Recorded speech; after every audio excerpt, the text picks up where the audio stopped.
This week on Disaffected, the New York Times continues to normalize the idea of vaccine passports. The Biden administration guts Title IX protections for women and girls so that boys who claim to be girls can take over girls' sports. And the Department of Justice tells states that ban mutilating gender surgery on minors that their bans are unconstitutional. Then we'll look at two examples of disturbed people who spill out the contents of their violent fantasies while claiming it's other people who are dangerous to them. And one of them is a Yale psychiatrist who says that it's white people, not her, who are psychopathic. All that and more this week on Disaffected.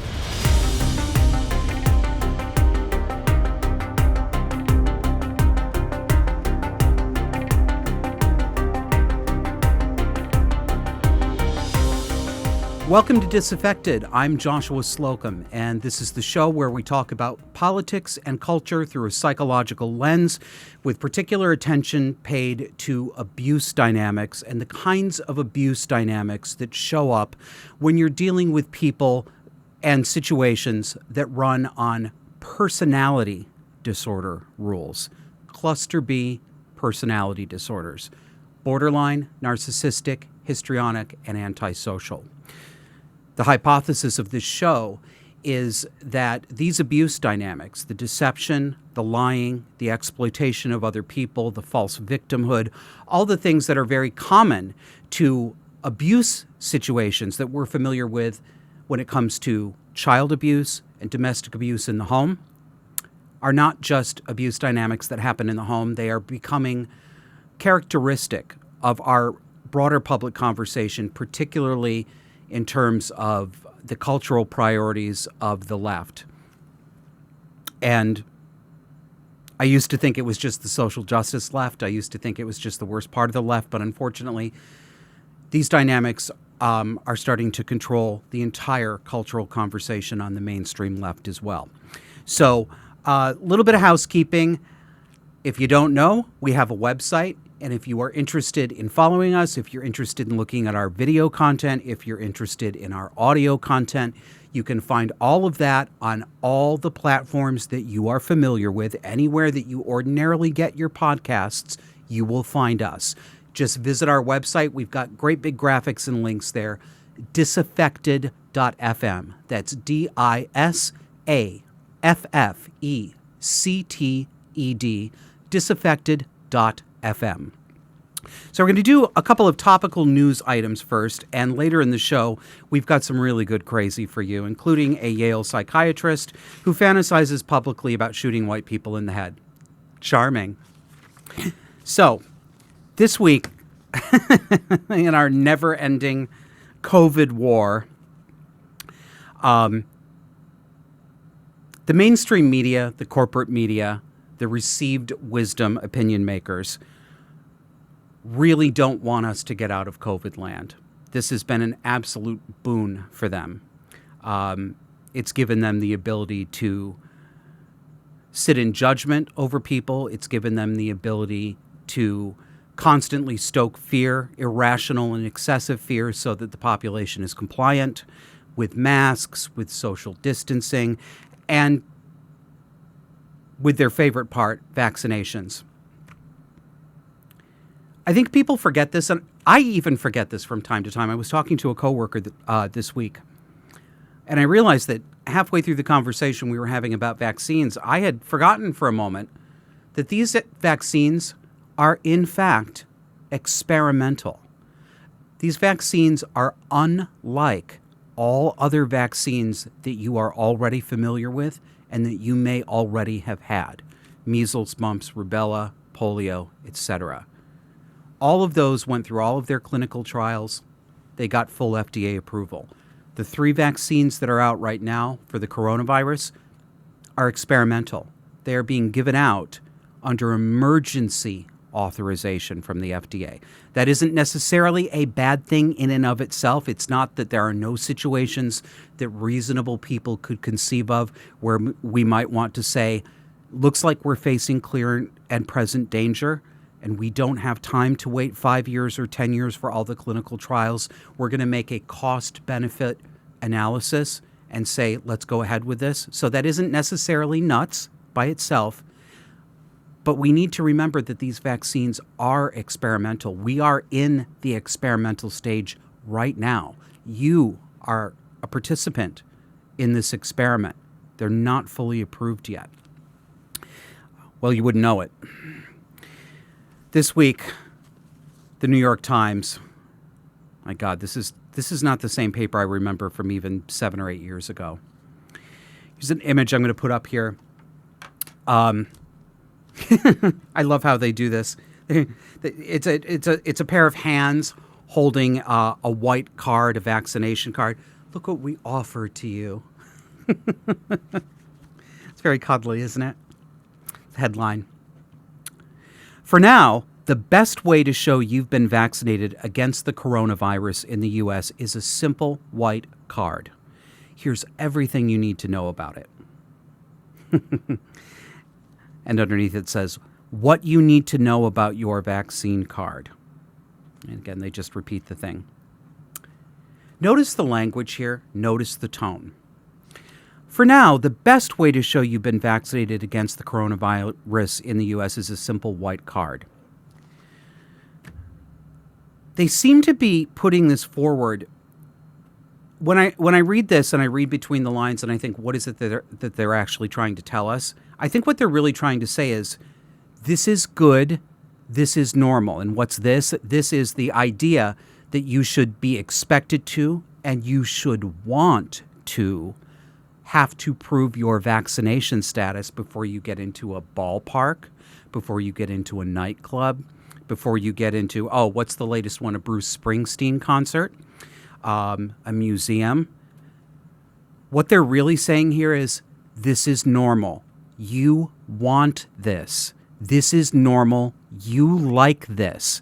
You are waiting for a national vaccine card, but in the meantime, this is what you can do. This is something you want. This is something normal people want. Because this little bit here, this image, this is just one of countless stories like this that the New York Times, CNN, MSNBC put out every single day.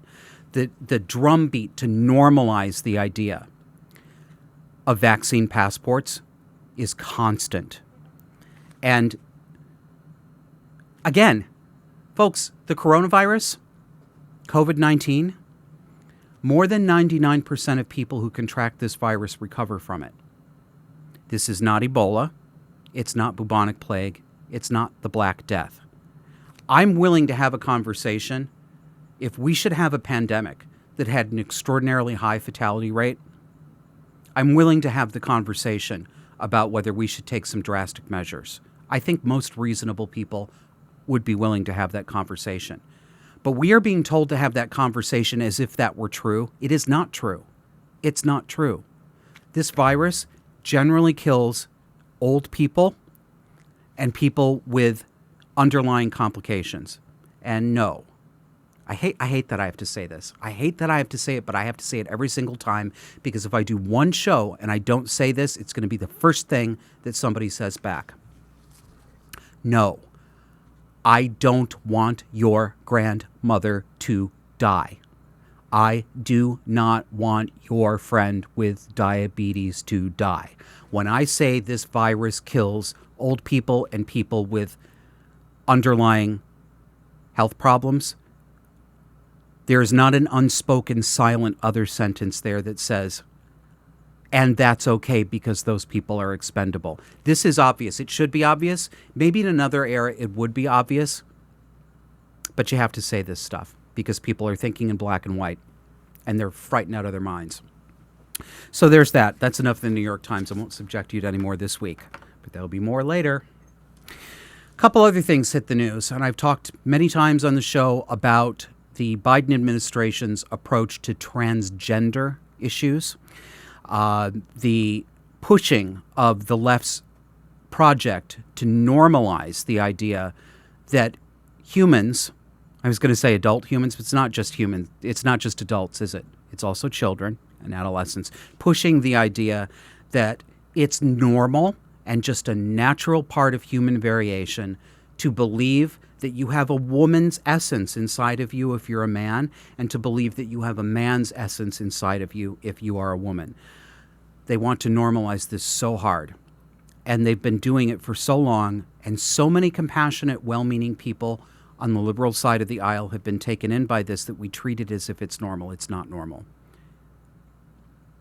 It's a sign of mental illness. It's a sign of mental distress. And again, as a reminder, as somebody who's had mental illness for a long part of my life, as somebody who knows and loves people who have mental illness, that's not an insult. It is not an insult. It's not a denigration to say that believing you are the opposite sex is a psychiatric delusion. It is a delusion. It does cause suffering. The suffering is not alleviated by forcing the entire world to pretend that your delusion is real. But that's what we're expected to do. This week,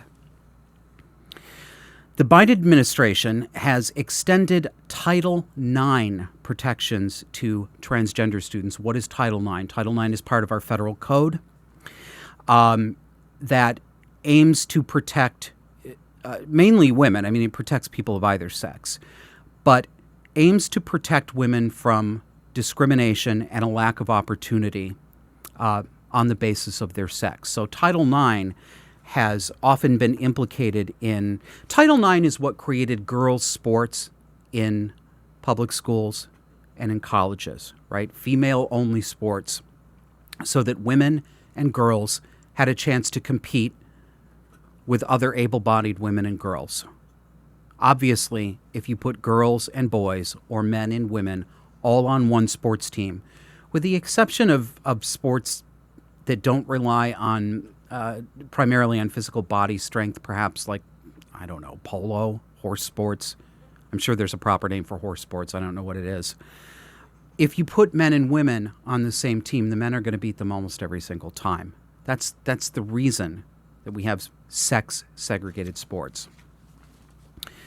So now the Biden administration is trying to extend Title IX protections, and has extended. I don't know what the legal mechanism is, but these things are all going to end up before the Supreme Court, to transgender students, meaning that they now consider it illegal discrimination and a violation of Title IX if schools do not allow boys to compete on the girls' sports team.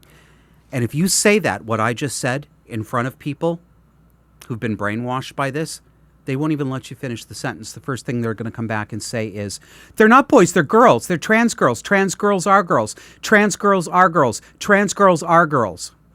A repeated mantra. People don't have to repeat mantras like robots out of the Stepford Wives unless they know that they're lying. Trans girls aren't girls. The prefix trans, I got into an argument with some people on social media about this last week. To a close approximation, the prefix trans functionally, effectively means not. It simply is a not in front of whatever word it's describing. Trans girls are not girls. Trans women are not women. In the real world, that's what it actually means. So then we have the Department of Justice, the DOJ, claiming that state laws, which have recently been passed, and I think there are 8 of them, state laws that make it illegal for public schools to put boys on girls' sports teams, to allow boys to trample through the girls' locker room. The Department of Justice is now saying that these are illegal. And I want to read you from, let's see, which wire service was it? This one, the first one. Notice the framing here. This is from U.S. News and World Report. The U.S. Department of Justice on Thursday challenged bans involving transgender people that target athletes in West Virginia and children in Arkansas, slamming them as violations of federal law. Notice the framing. The DOJ challenged bans that target athletes. Do you see that? Target. That language is not neutral. It's not merely expository reporting. It's value judgment, and it's meant to evoke an emotion. And it's meant to tell you what the writer thinks and what U.S. News and World Report thinks and what you should think if you're a decent person. This is targeting them. They're victims. They're in the crosshairs. Somebody's going to shoot at them. Do you see how loaded this is? All because some states actually recognize that men and women are different and that girls have a right to compete with other girls and they have a right to privacy in the locker room. Oh, no, it's not that. It's not about protecting their legitimate interests. It's about targeting these poor, vulnerable trans children, which of course don't exist. There's no such thing as a trans child. A trans child is a creation of modern transgender activism. It is a created, fictive identity that has been created to give a plausible, natural backstory to justify the fetishes and psychiatric delusions of adults. That's all it is. There's no such thing as a trans child. Whew. Going on from U.S. News and World Report. Department of Justice filed statements of interest in lawsuits that seek to overturn new laws in those states. In West Virginia, a law prohibits transgender athletes from competing in female sports. Arkansas became the first state to ban gender-confirming treatments or surgery for transgender youth. Again, I'm going to go back and point the framing out to you. Arkansas became the first state to ban gender-confirming surgeries. Gender-confirming surgeries. This is what we used to call sex change surgery. That was not a great name because no one can actually change sex. We can cosmetically mutilate the body and create some approximation of the secondary sex characteristics of the opposite sex, but we can't actually change someone's sex. But they call it today gender confirming surgery. So it's just confirming what we already know. Why does it need to be confirmed? If you have a physical body with penis and testicles, why do you need to have your womanhood confirmed? If you're really a woman, as they say, and they do say, trans women are women, why do you need surgery to confirm that? And if they don't call it gender confirming, they call it gender affirming. Gender affirming care. Oh, so cuddly. Isn't that nice? Isn't that warm and soft? Isn't that loving? No, it's not. It's brutality.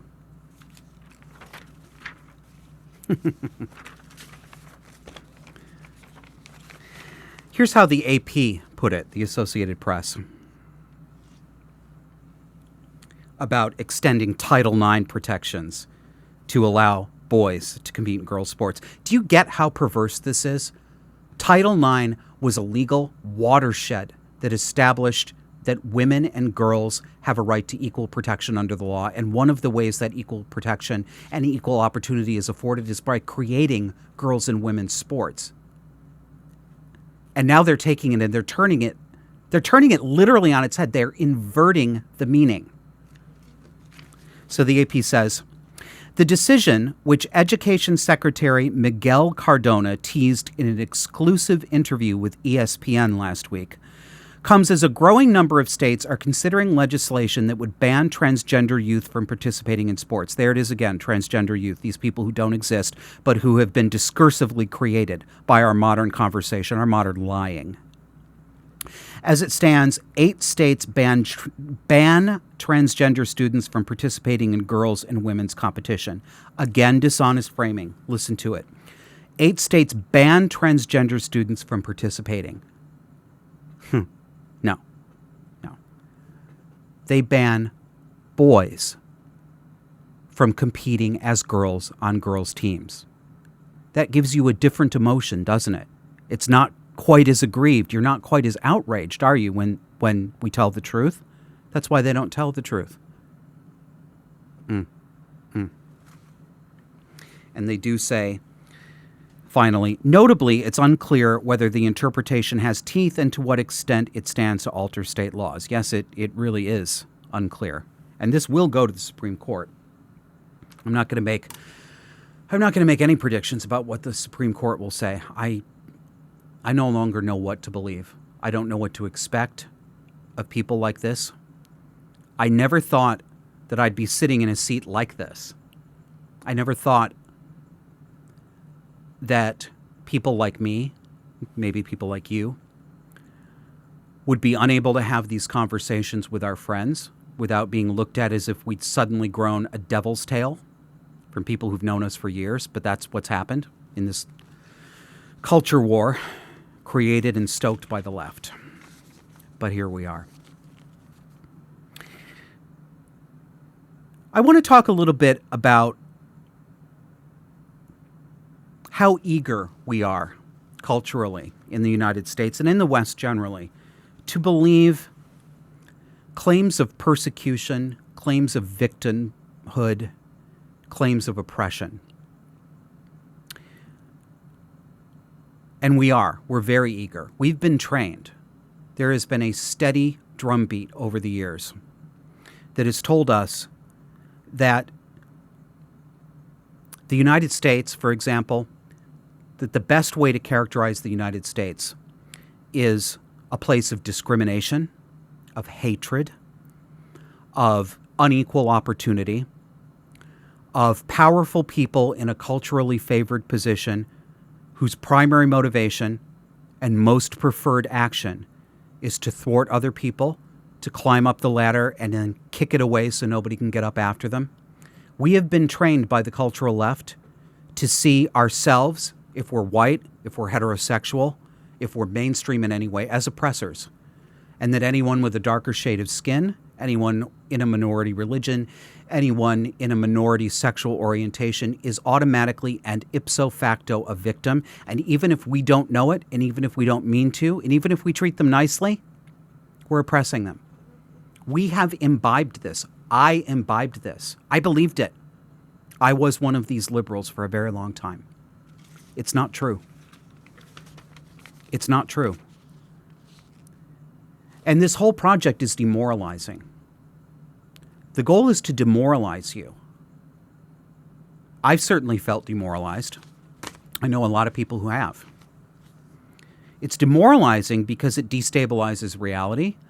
It makes you look at yourself, even though you can't detect any conscious predilection on your part to hurt other people, to think of them as less, or to take opportunities away from them, but you have been convinced that you're doing it even when you're not aware of it, like you're sleepwalking through life. That's demoralizing.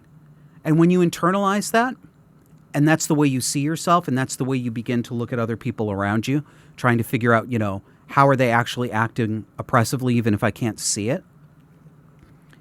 You feel guilty. You get angry at people that you shouldn't be angry at. You get angry at yourself for things that you didn't do. It's demoralizing.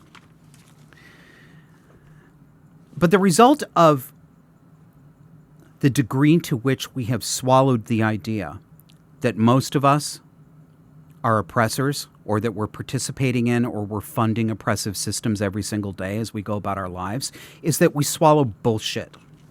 We believe lies and histrionic, made-up theatrical set pieces because these confirm our suspicions. They confirm everything that the cultural left has told us, that this is the kind of country we are.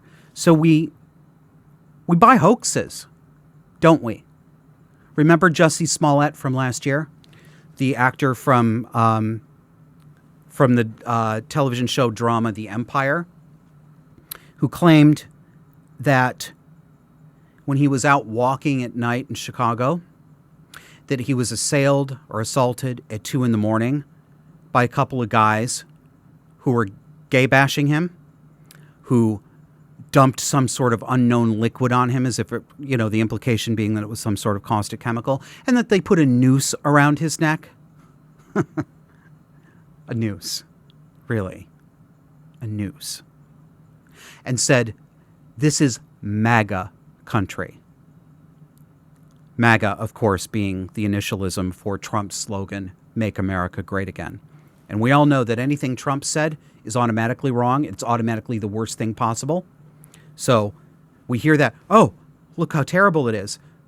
Look at how people are treating other people now that our terrible, illegitimate president has legitimized walking around and assaulting actors at night with nooses. Flagrant nonsense. But there have been many other instances, many other hoaxes like this. I was trying to think of a few, and I came up with, do you remember the alleged gang rape at Duke University in 2006? I do, because I remember believing it. I remember believing it because, you know, we know of famous cases of horrific gang rapes that have happened. You remember the movie The Accused? I think it was 1987 with Jodie Foster, in which a woman, I remember her character name, it was Sarah, I don't remember the woman's actual name. It was based on a true story. Went to a bar called Big Dan's in Fall River, Massachusetts, and got gang raped on a pinball machine. And it was made into a very compelling movie with Jodie Foster. I remember being horrified at that. And I had a sort of second, third degree connection to it because the mother of a very close friend of mine was the teacher of the woman who was portrayed as the character Sarah by Jodie Foster. We knew that this had actually taken place, and it was horrendous. But I believed this. Well, what actually happened in the Duke rape case in 2006 was, apparently a group of frat guys hired some strippers to perform at a party, and a young woman named Crystal Mangum showed up with another stripper, and then she claimed that she was gang raped by the lacrosse team. And on further examination, after huge sturm and drang and lots of media coverage, the case absolutely fell apart. It didn't happen.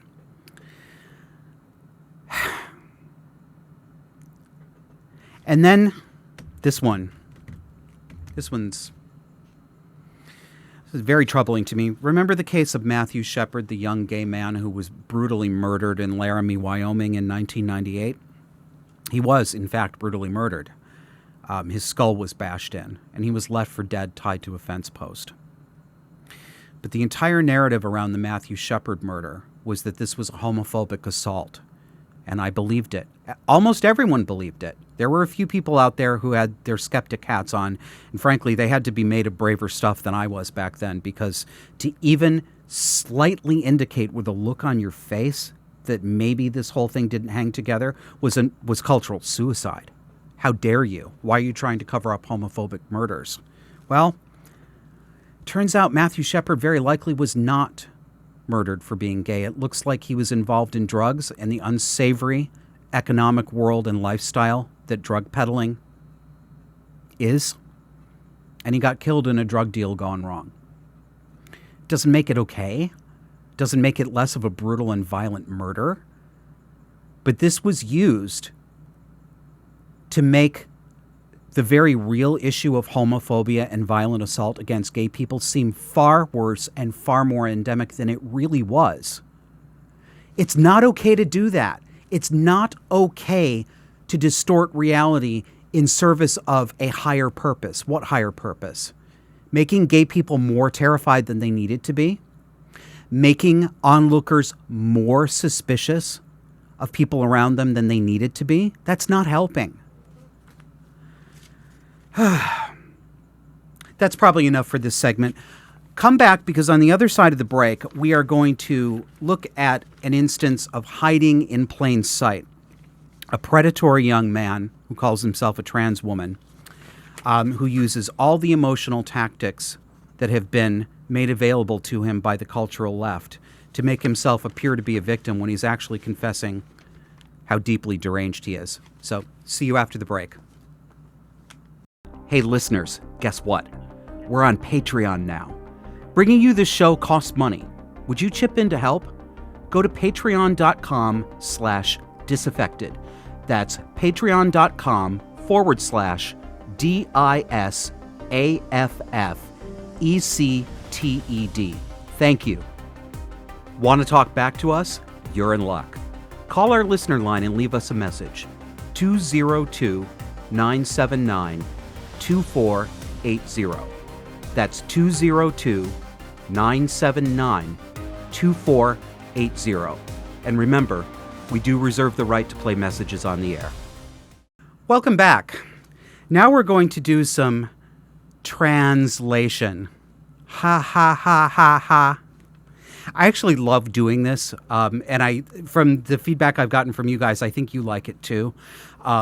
Being able to look at the words that manipulative people are saying in order to induce emotion and to propel action in other people and translating them into what's really going on. I have a great deal of fun doing it, but I think it's also a very important life skill. And I do this on the show not just because it's fun for me, but because I would like to help anybody watching and listening to be able to do this yourself. This is reading between the lines. It's reading for intent. And I think we don't do enough of it. I think we take too much at face value. So this is a Twitter thread. I was going to say it astonished me, but I can't really honestly say that. This is a Twitter thread, and I've seen many like this, by a so-called trans woman who calls himself Lefty Femme Girl. Ooh woo, UWU. Ooh, so cute. You're so cute. And the picture he uses for himself, I have no idea whether or not this is actually him, but is a small portrait of what appears to be a young woman with a choker around the neck, and that is often a giveaway because they use it to hide their Adam's apple or their Eve's apple. Eve was weak. With that expression on his face that you often see in pinups. It's that open-mouthed, you know, when they show a female model with her open mouth looking surprised or scared, but always sexually available. That open mouth, that's signaling sexual availability. It means exactly what you think it means. So this is how he wants you to see him. And this is ostensibly a confession and an apology. But what it really is a plea for attention and an attempt to make himself seem redeemed, blessed, bathed in the blood of the Lamb. It's like during some of those Protestant, Pentecostal, charismatic church services where you are called up to the altar to confess your sins, and you start crying and talking about what a terrible person you were, how you were lost and now you're found. And I'm not saying this can't be done genuinely, right? But in any situation like this, it can also be done very disingenuously by attention seekers, and that's what's going on here. So let me start with the first series of tweets in this confessional. Lefty Femme Girl says, "Okay, I can't live with this any longer. I was a dangerous man when I was younger. If I wasn't de-radicalized, I would have become a sexual predator. It escalated to the point I brought a girl to my house in high school and cornered her and tried to pressure her to have sex." So that's the opening move here. Notice you're being set up. You're being told here that all those bad things he used to be, he's not anymore. Okay? So that's how you're supposed to approach this. I was a dangerous man when I was younger. You're still a man. Next one. The memories of that haunt me now. The idea that I am some woman's I'm sorry, let me start again. The two things going on here. One, how badly people write on Twitter. And I want to quote accurately, but I will sometimes insert orally punctuation into what I'm speaking if it's not there in the original. But between the fact that I'm trying to make this clear to you as I read it out and the fact that it's written so badly, I'm stumbling over my words. So, the memories of that moment haunt me now. The idea that I am some woman's worst experience ruins me. The fact that I used to jerk off to violent material, was an open misogynist, and wanted gore so often scares me now. If I didn't de-radicalize myself, I don't know where I would be now. So now we've had two moves. I used to be this. I was terrible, but I'm not now. Where is this going? Here's where it's going. Now I live life on the other side. Now I am too often the victim of unwanted sexual advances and groped by creeps, and I can't help to think this is some form of karma for my past. I changed so much, sometimes I don't recognize old photos of myself as me anymore. What a crock of shit. Now it's me. Now I understand how women feel when I treated them this way. Because now I am a woman. And now I get treated this way. No, you don't. No, you don't, young man. Everyone knows you're a man. No one's...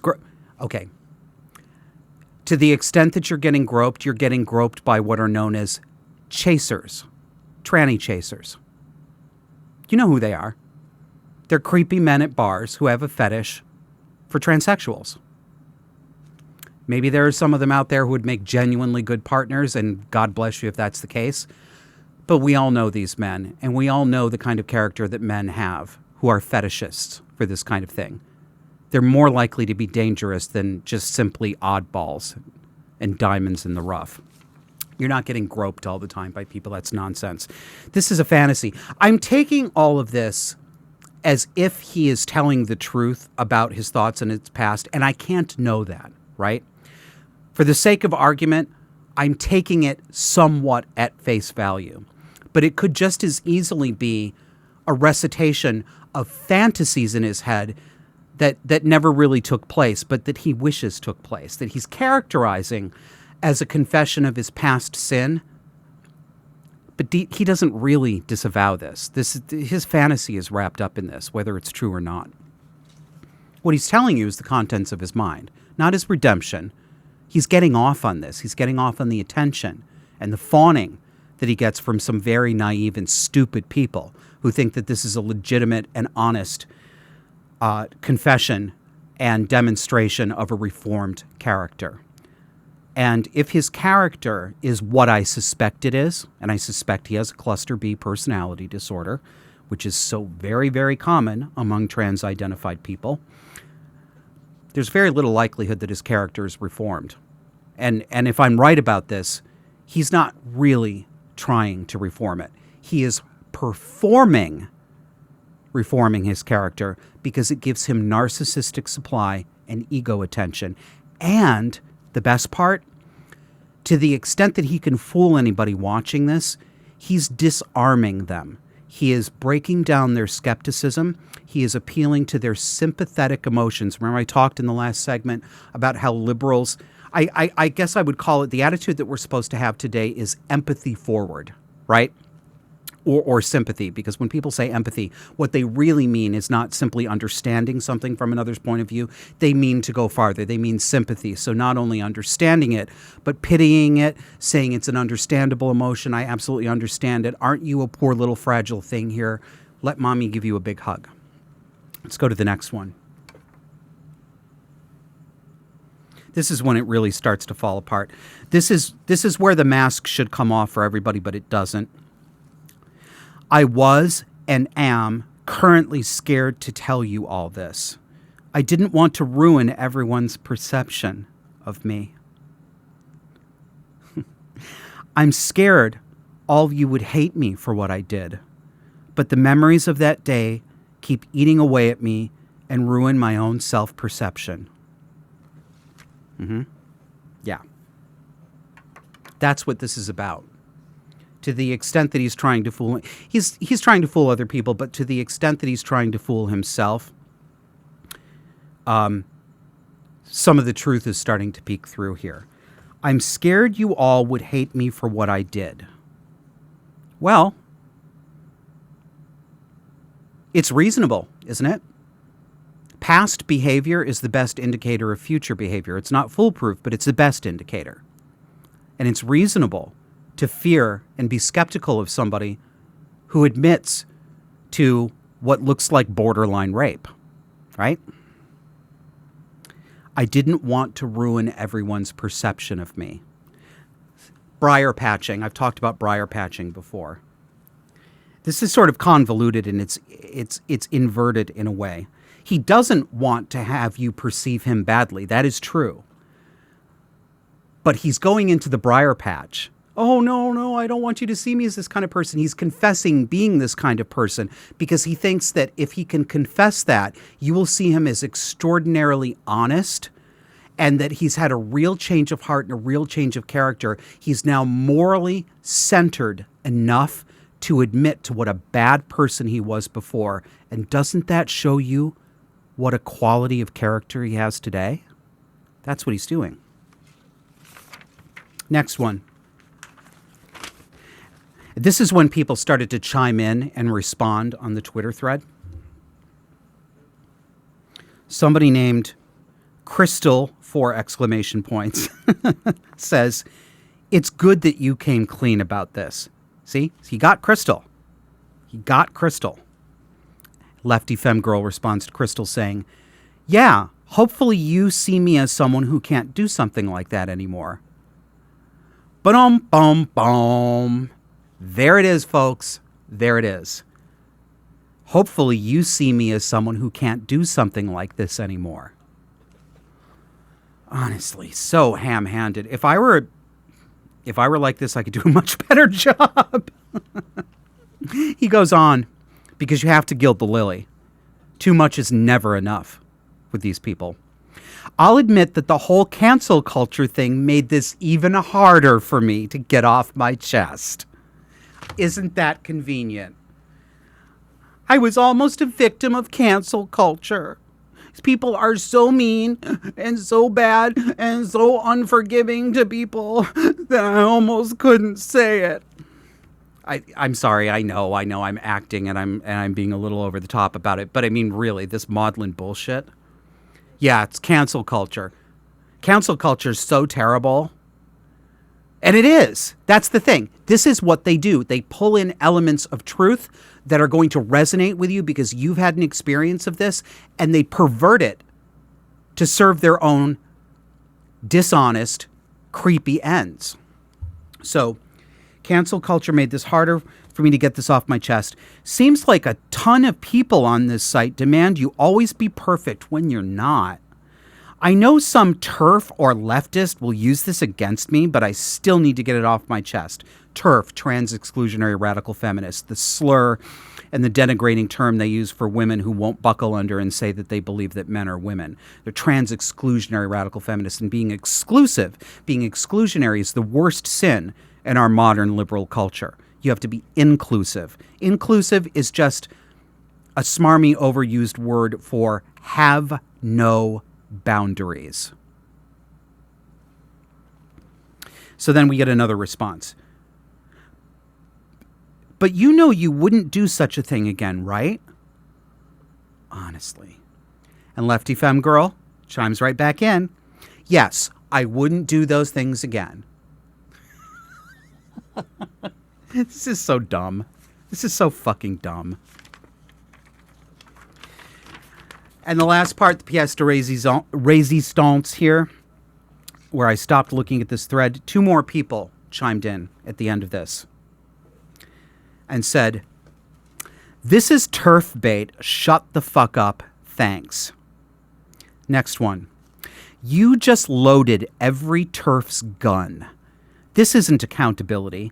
This is you trying to make yourself feel better about the fact that you are a predator and an attempted rapist. Absolutely disgusting and not reflective of the trans community at all. Go fuck yourself." That one's interesting because some of it's true. This person is right. This is, in fact, an attempt by a likely predator and a likely attempted rapist, if we're to believe what he says, to make himself look better. That's true. But notice that their primary concern isn't that this person is dangerous to other people. It's how it makes trans women look. You just loaded every TERF's gun.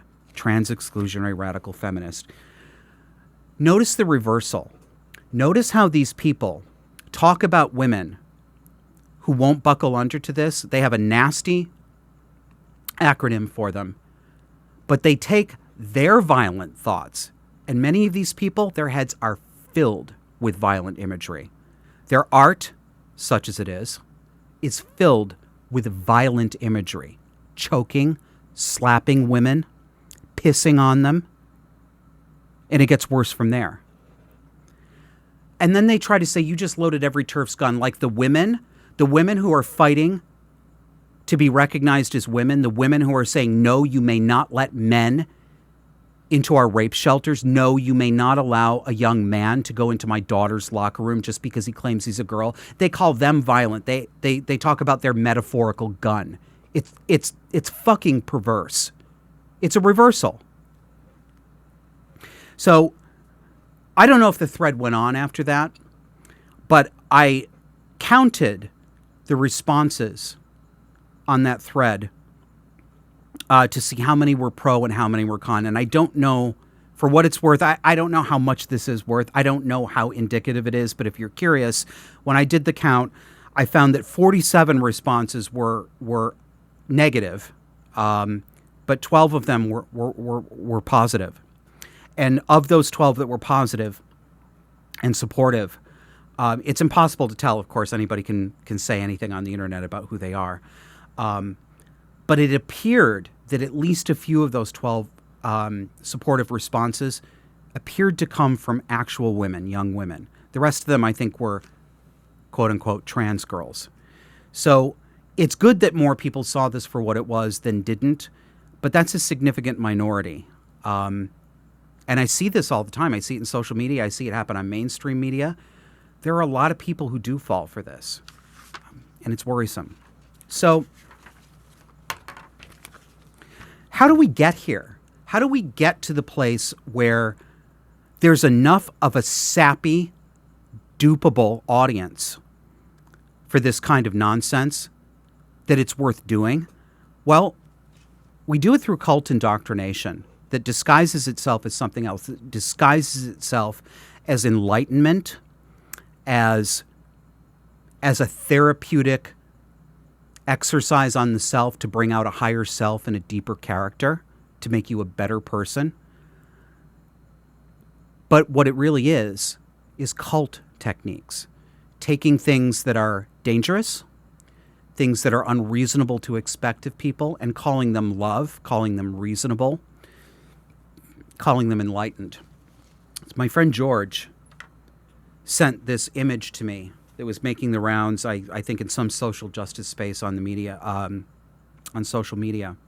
And it's just an absolutely perfect example. We're going to do some translation of this one. So here's the image.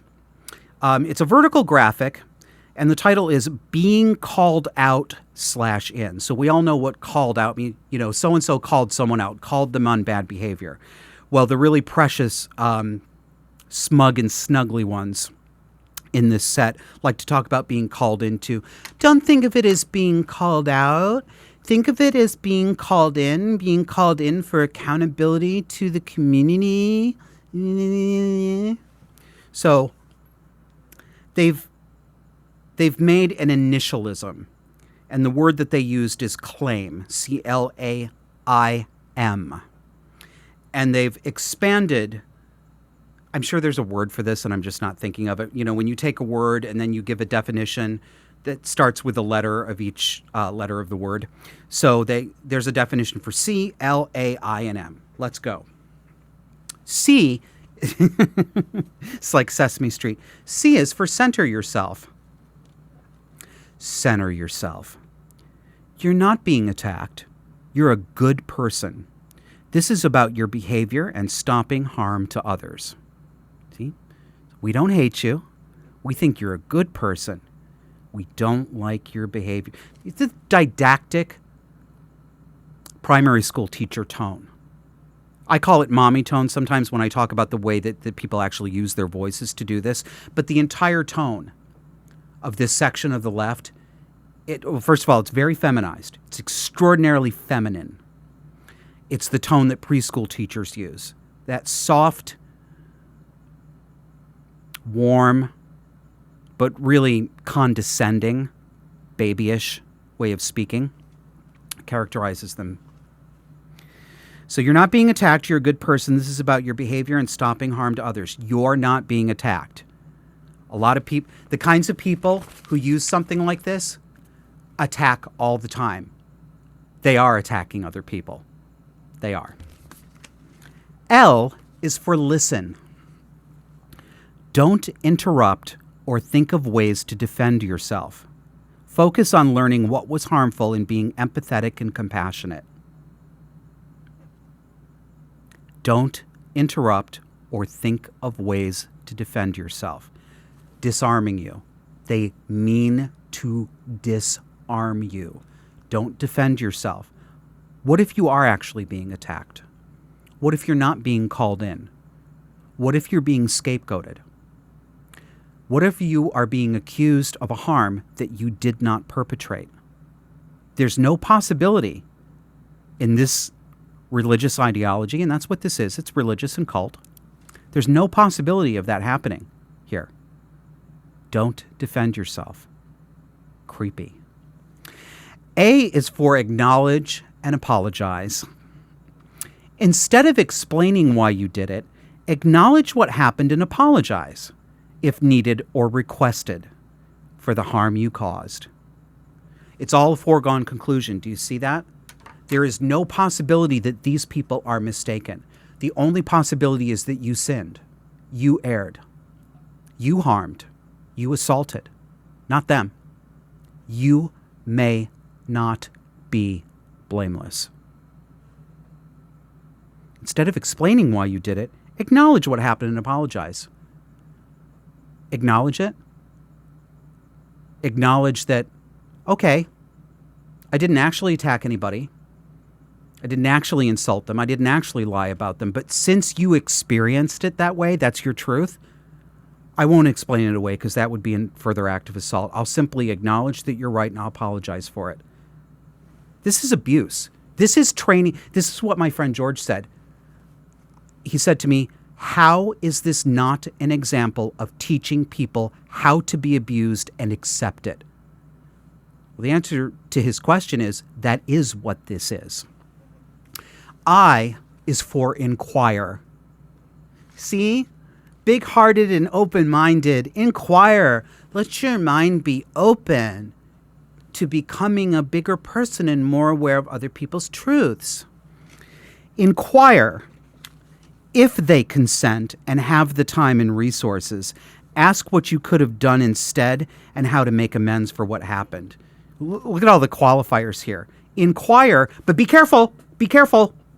Make sure they're okay with you inquiring. How can you do that? Do you ask them if they're okay? Because it's related to this concept of emotional labor, which is a term that was very frequently used.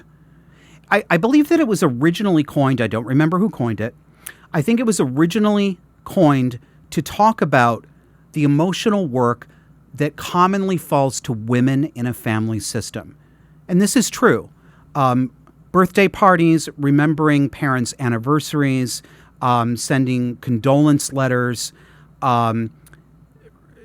baking birthday cakes, these sorts of things, whether you approve of this or not, have tended traditionally to fall on the women in the family.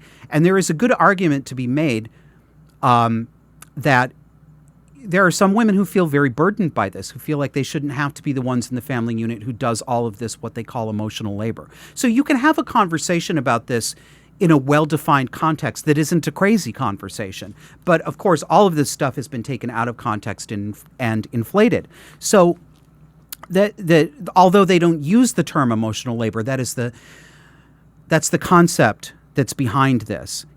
Inquire if they consent. How will you know if they consent? Because the act of asking them if they consent to you inquiring is a form of inquiry. You cannot win here.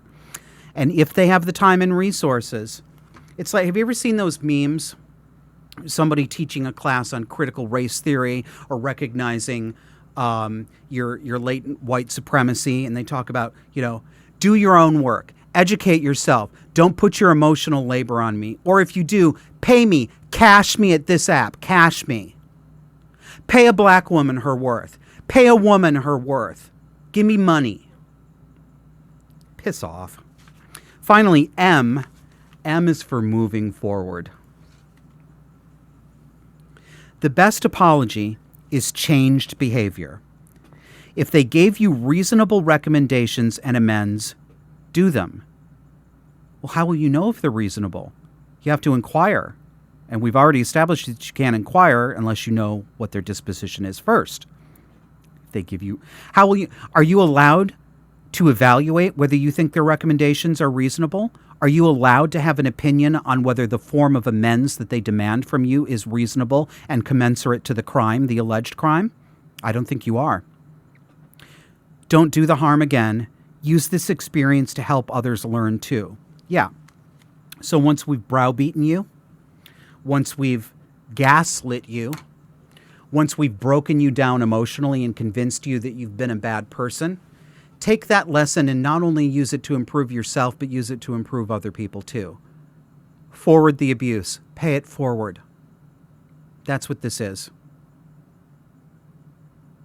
It's cult dynamics. It's cult indoctrination. And it's softening people up. And it's normalizing abuse. This is psychological abuse. Come back and we're going to talk about psychopathy at Yale. See you after the break. Thanks so much for listening.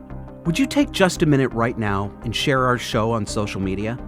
On Disaffected, we take a close look every week at the abuse dynamics exploding in the dark and disordered world that we live in. Tell other people about us.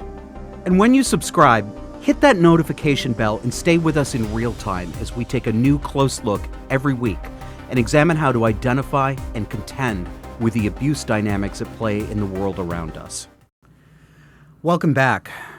I think some of you will have heard of this because it made a lot of news. I'm going to play you a short clip in a minute from a lecture at the Yale School of Medicine by Yale psychiatrist Aruna Kilanani. And it's quite incredible. This was a talk that she gave at the Yale School of Medicine during Grand Rounds, which is an educational practice that's done in medical schools for students, where they get prominent physicians.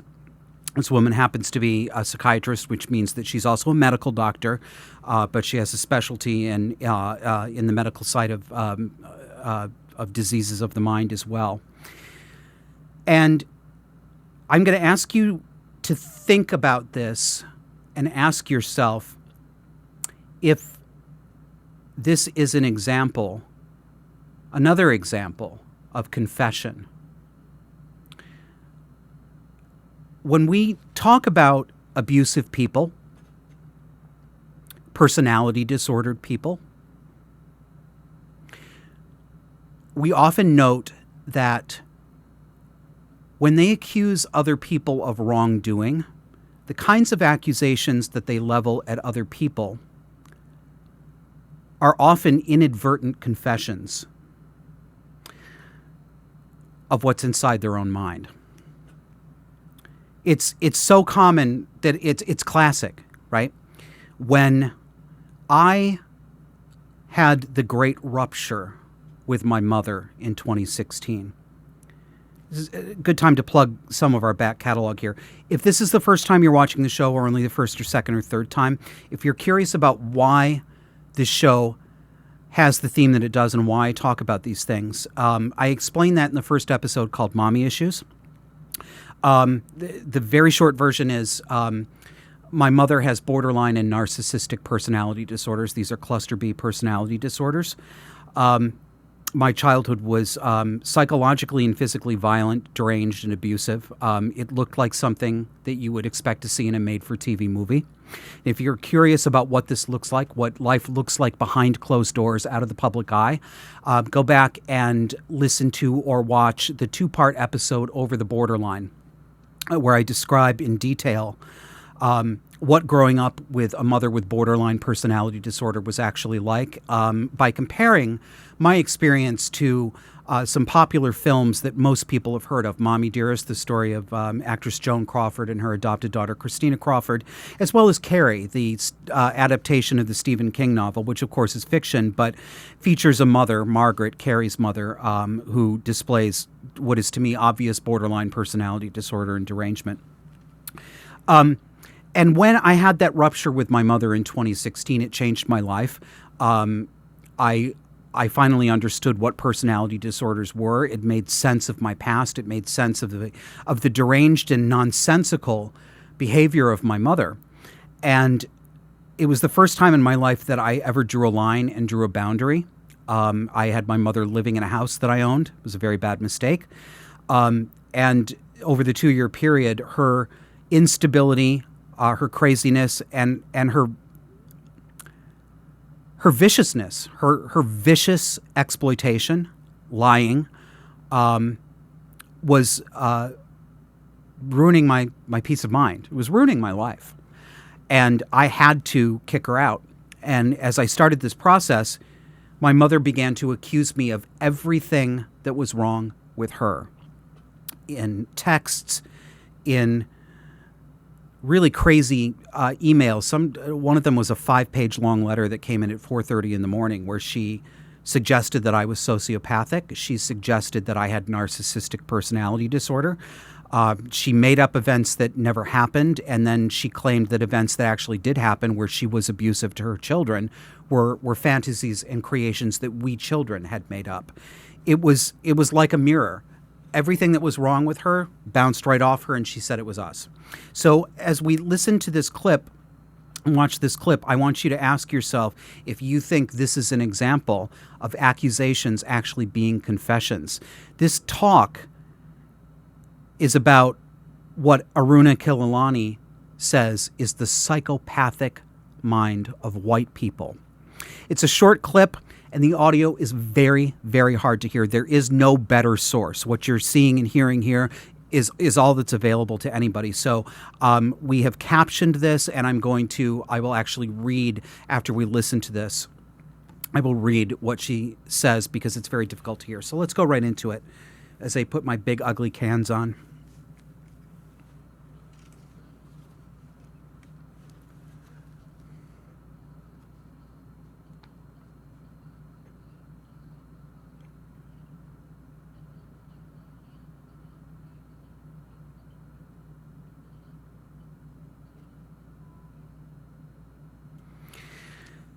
Whew. So what she said was, white people make my blood boil. I had fantasies of unloading a revolver into the head of any white person that got in my way, burying their body, and wiping my bloody hands as I walked away relatively guiltless with a bounce in my step. Nice touch, huh?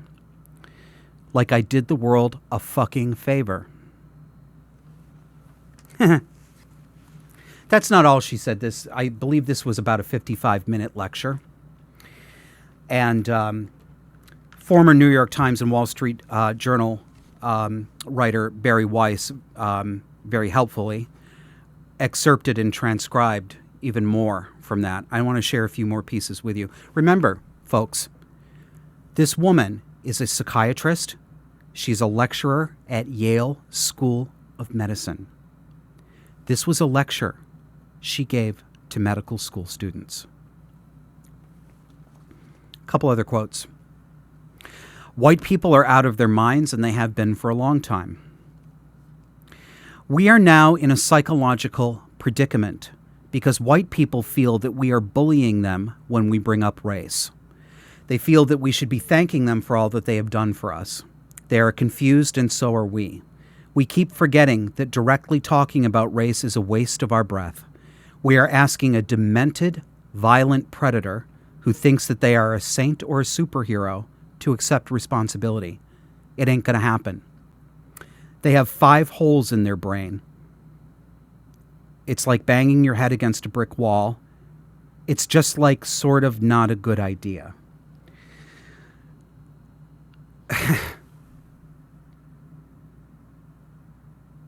Accusation or confession? What do you think? We are asking a demented, violent predator, are we? Who's the demented, violent predator?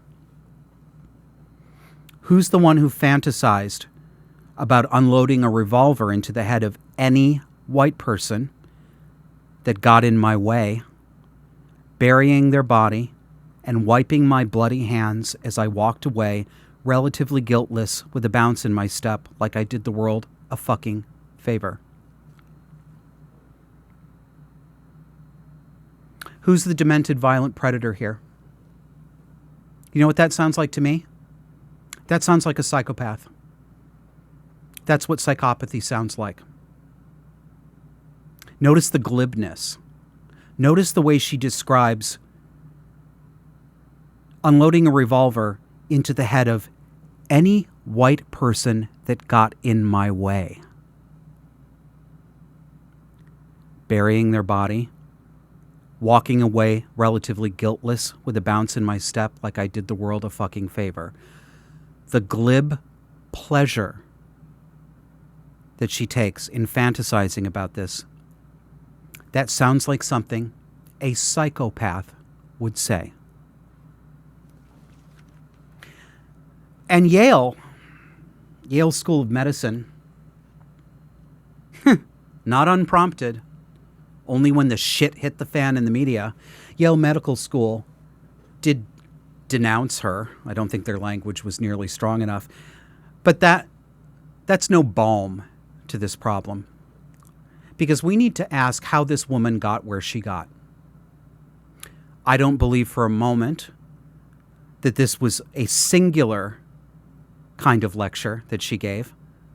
I don't really believe in people who are normal and stable, who just every once in a while give a lecture like this where they talk about the content, the filthy, violent, murderous contents of their mind and their fantasy world. You can be sure that this woman has given off tells about the kind of person she is long before she gave this lecture. If I'm right about the state of her mind, and I cannot be sure, I don't know her outside of the context of this, but what context is there? What context is there that would make this less sinister than it truly is? I'm having a hard time imagining it.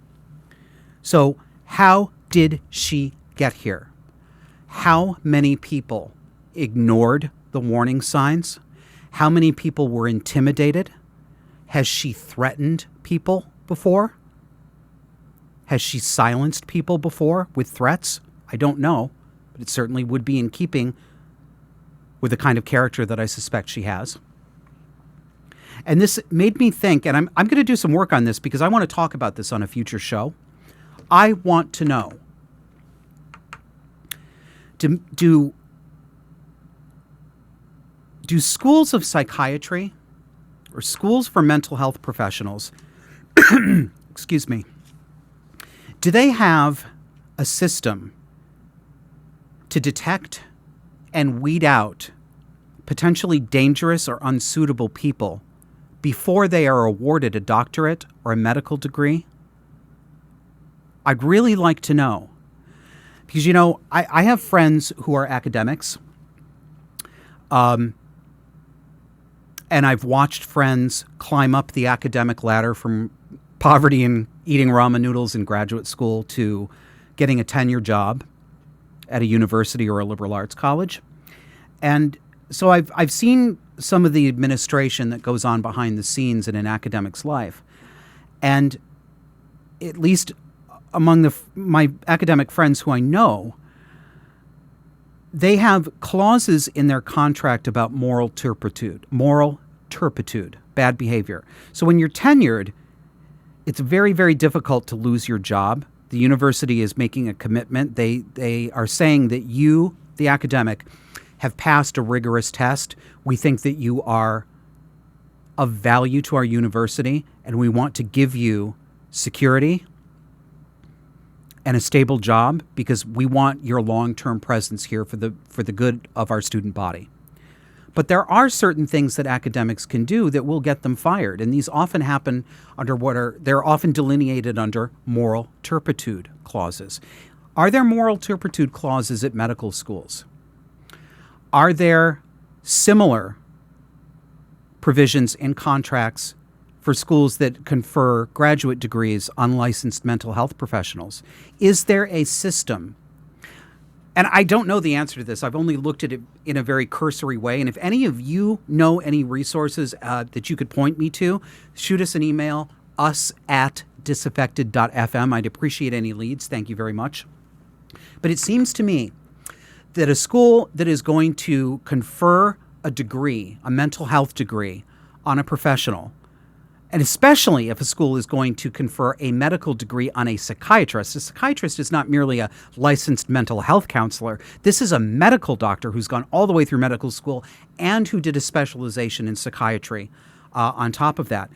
Do they test personalities? And I'm not talking about that bullshit Myers-Briggs crap, okay? I'm not talking about that. I'm talking about things like the narcissistic personality inventory or Robert Hare's, and I don't remember the formal name, but he has a test that's like the narcissistic personality inventory to detect psychopathy.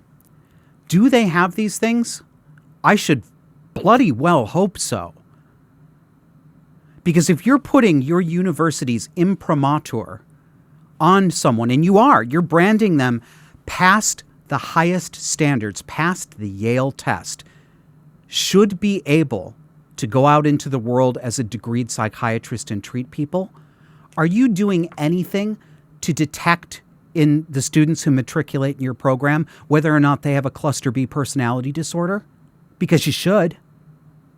Cluster B personality disorders are not just depression or anxiety. They're fundamental character flaws.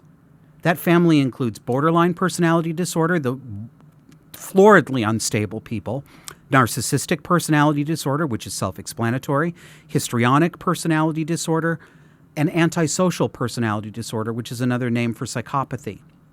These are called the erratic and dramatic personality disorders. And anecdotally, and not just my anecdotes, but from people who work in the field, there are many people out there, and I am one of them, who believe that the vast majority, not all of it, but the very big majority of the mental health problems that drive people to therapy often come from spouses and parents or significant others who are personality disordered and who are abusing these people. Giving a psychiatry degree to a psychopath is literally putting no, it's not literally, I'm exaggerating. It's figuratively putting a loaded gun in their hands. But it may not be much of an exaggeration. The damage these people can do is incalculable. And they don't have to actually be killers. They don't have to be murderers. They can trick you. They can manipulate you. They can seduce you. They can steal from you while making you think that you're giving them a gift. Very troubling. That's all I have to say about that for now, but I'm going to do some research about this because I want to know the answer. I want to know what these schools are doing to detect this, and I don't have numbers on this, but I'd be willing to bet that the number of personality disordered people in the mental health fields is higher than you'd find in the background population. Anecdotal, yeah. But a lot of people have anecdotes like that. And I have noticed, I have seen many therapists I've observed from a distance. I've looked at them. I've watched their videos. And I'm convinced that they have borderline personality disorder. But when you get up into the psychiatrists, the really high academic level stuff, I've met some of them. I've worked around some of them. I've observed them like I have with other people. And I've seen a number of them that to me look like they qualify as fully disordered narcissists. This worries me. It should worry you. It should worry these schools, and I hope it does. The last thing I want to talk about here is about parental estrangement, parent-child estrangement. As a proponent of estrangement in the right contexts. I take an interest in seeing how the public talks about this phenomenon. And I've talked before about how difficult it is for many people to fully take on board how abusive mothers can be. The classic image of the abusive parent that we're all familiar with is usually the abusive father or husband. And there's a good reason for that, because men and women are different. Men are physically stronger than women on average. Most men are stronger than most women. And when there is violence in the home, the man is generally more dangerous to the woman.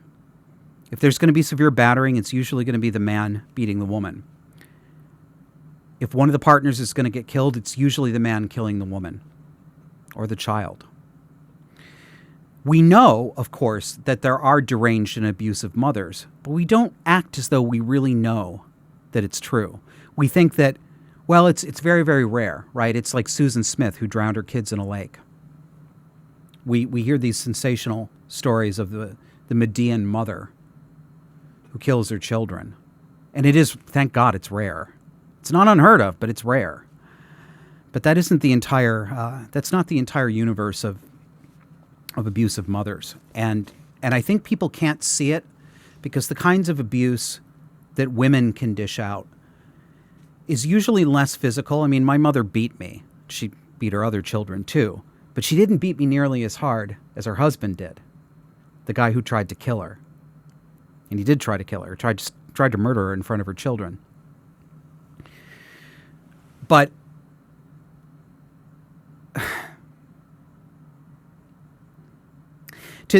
so people have a hard time seeing it in mothers, I think partly because the image of the mother that we need to believe in, the best example of the mother, the best that mothers can be. Mothers are so foundationally important.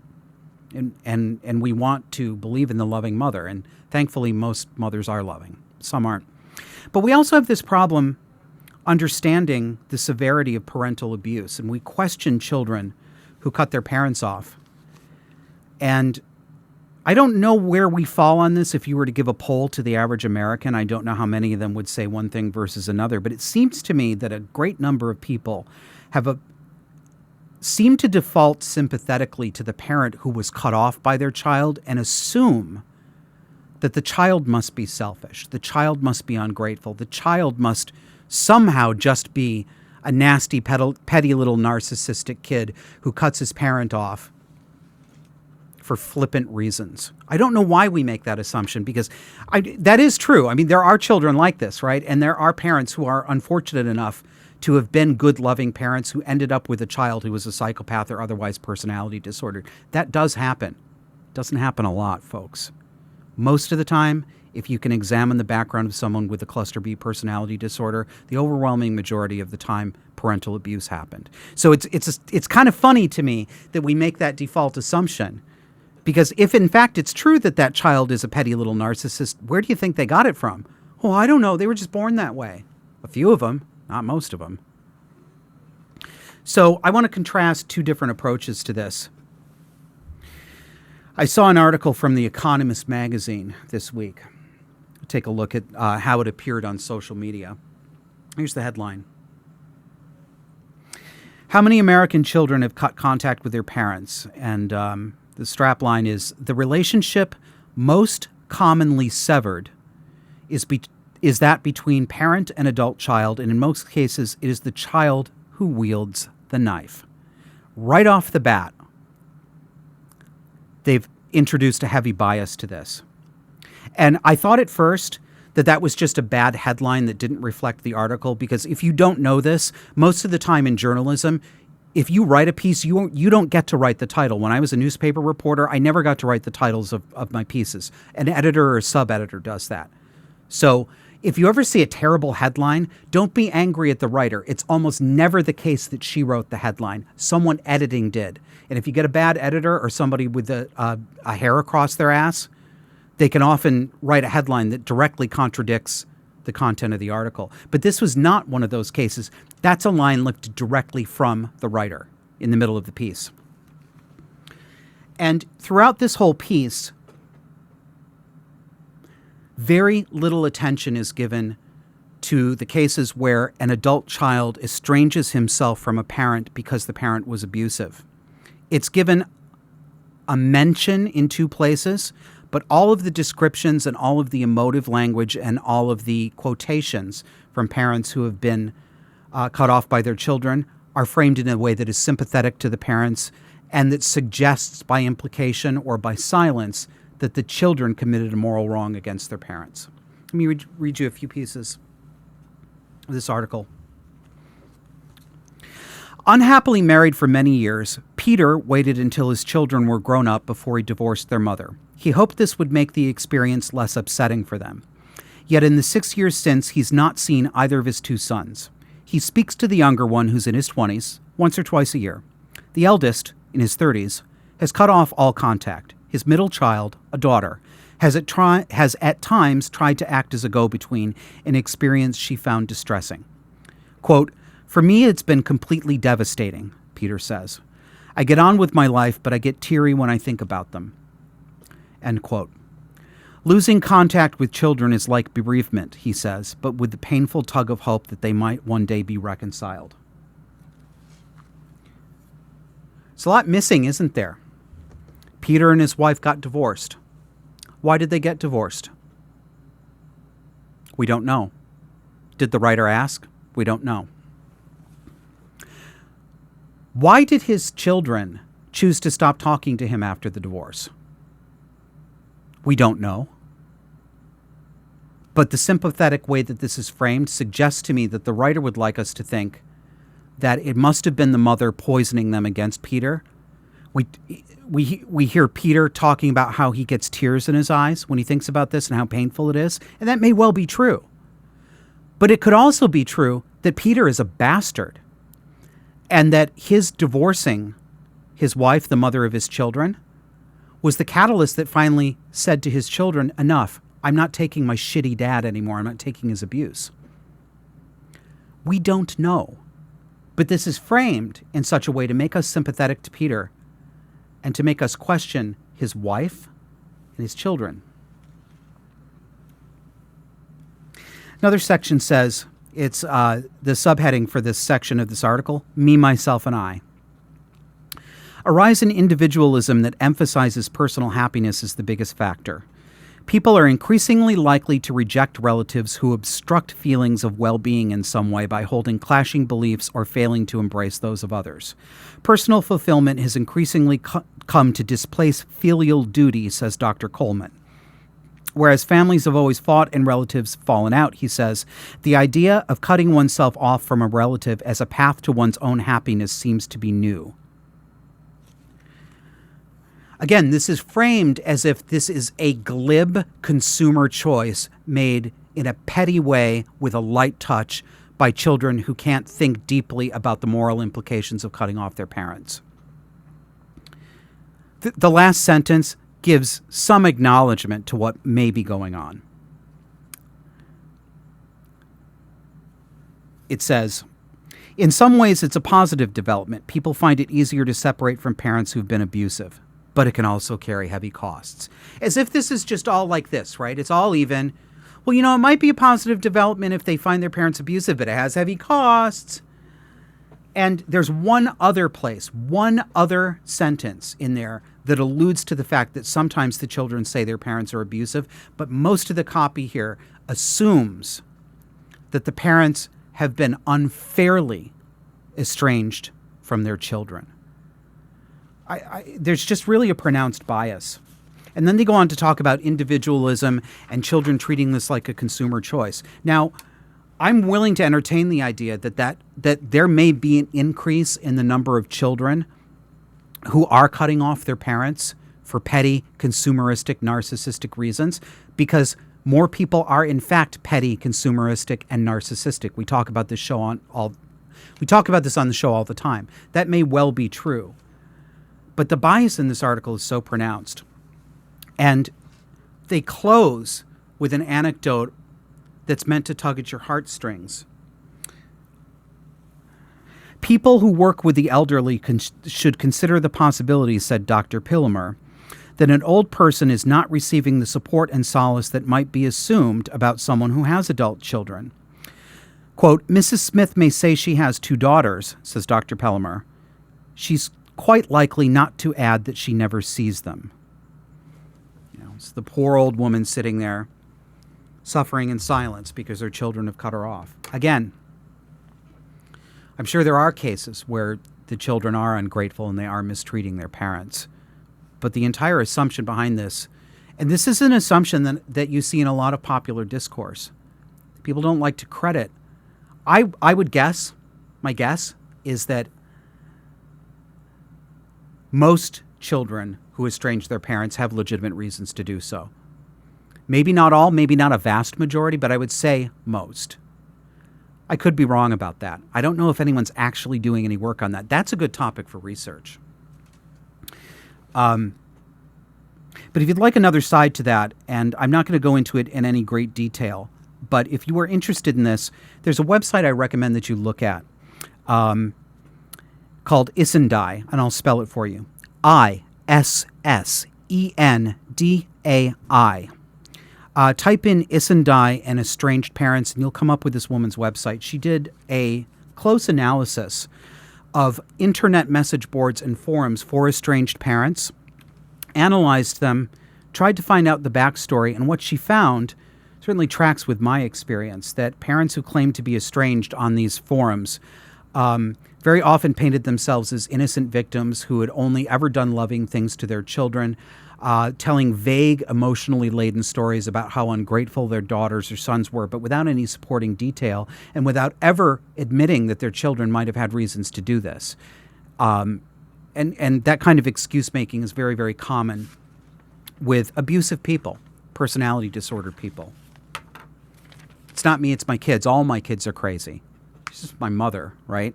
2 of her children, my sister and I, don't speak to her. I haven't spoken to her in 5 years and never will speak to her again. My brother might see her once every few months,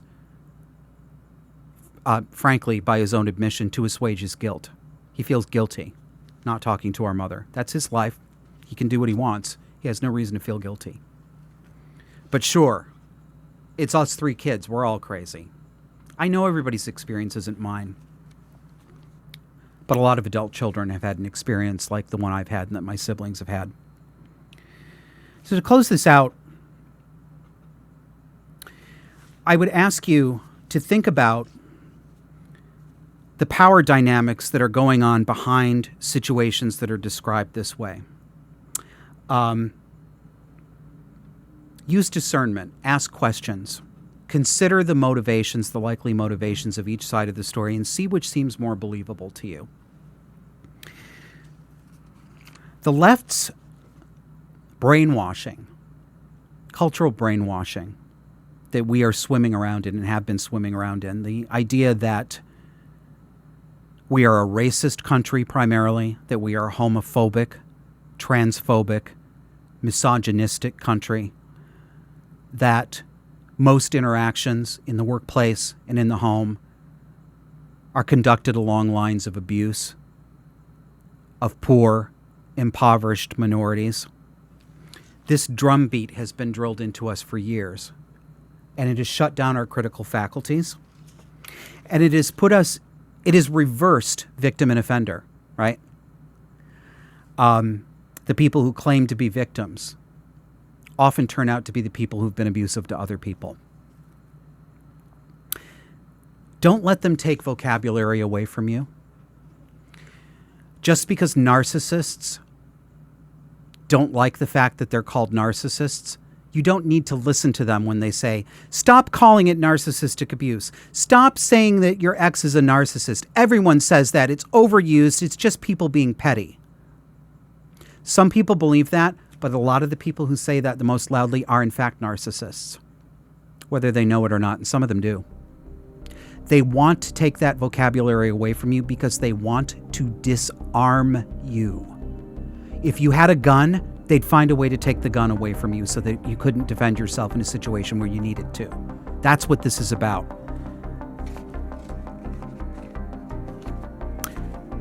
Don't let them disarm you. Don't let them take concepts away from you. Don't let them take language that describes their abuse away from you. And for goodness sake,